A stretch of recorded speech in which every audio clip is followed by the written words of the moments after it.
one day, one goal, one goodness. Pernahkah Anda menemukan atau memiliki teman yang merasa dirinya paling benar dan tahu segalanya? Atau biasa orang-orang mengatakan istilah sok tahu pada orang seperti ini. Sebab ia lebih Megawati ketimbang Megawati itu sendiri. Ia lebih memahami cara berpikir orang lain dari orang itu sendiri. Berat ya? Ini jangan dianggap biasa, sebab dalam dunia psikologi disebut Dunning-Kruger effect. Kebanyakan dari yang mengalami sindrom ini adalah mereka-mereka yang sebenarnya tidak kompeten. Dikutip dari intisarionline.com, Dunning-Kruger effect ini adalah teori yang dikembangkan pada tahun 1999 oleh Dr. David Dunning dan Dr. Justin Kruger. Dua profesor psikologi dari Cornell University.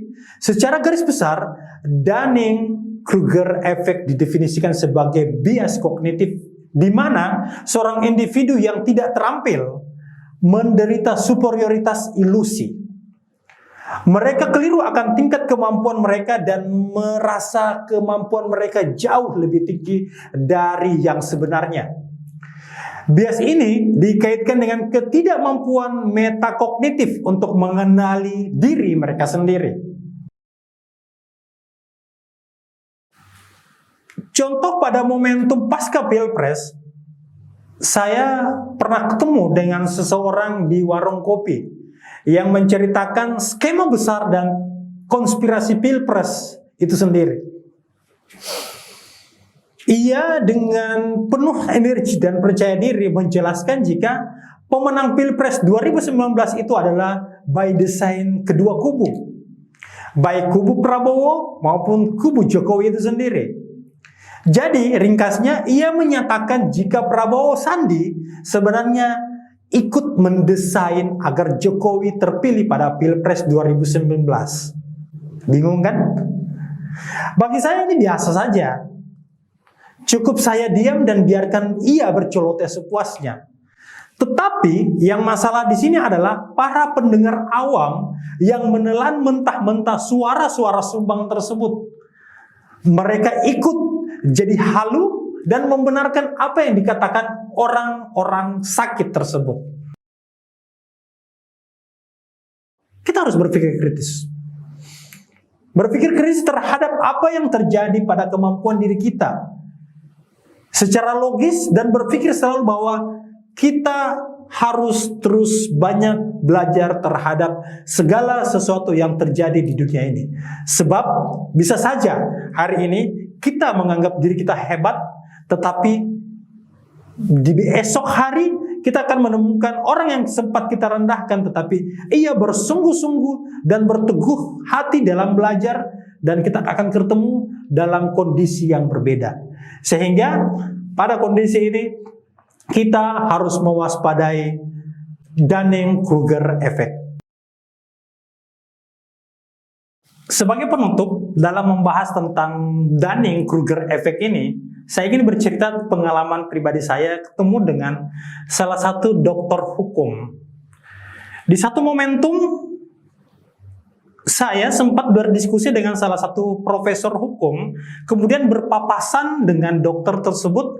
Kemudian profesor ini balik dan dokter itu datang kepada saya. Ia menyampaikan kepada saya, "Siapa tadi?" Saya jawabnya, beliau adalah pakar hukum, profesor hukum di salah satu universitas yang notabene-nya Bapak dokter juga mengajar di situ sebagai dosen kontrak. Dengan lantang ia mengatakan, blunder juga ya profesor itu. Dia tidak kenal siapa saya. Saya langsung diam dan senyum aja, menganggap ya oke lah. Kemudian dia katakan, karena kita memiliki proyek yang sama, ia menerbitkan satu buku di satu usaha yang saya bangun. Ia mengatakan bahwa buku yang dia tuliskan itu terbitnya kapan? Saya katakan sabar Pak ya, nanti kita masih dalam fase proses. Dia bilang bisa nggak dipercepat? Soalnya Pratikno, sekretaris negara itu telah menghubungi dia. Katanya bahwa Jokowi tidak sabar lagi mau membaca buku yang ia tuliskan.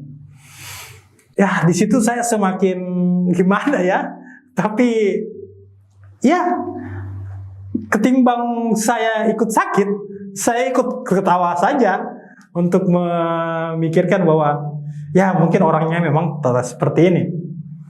Tetapi tidak selesai sampai di situ teman-teman sekalian. Ia lanjut bahwa Anda tahu, dia sampaikan, dokter ini mengatakan kepada saya, dia bilang, saudara tahu buku yang saya tuliskan ini adalah antitesa dari politik hukum dan demokrasi yang dituliskan oleh Profesor Mahfud MD. Dia sampaikan bahwa semua teori-teori Prof. Mahfud itu terbantahkan di sini.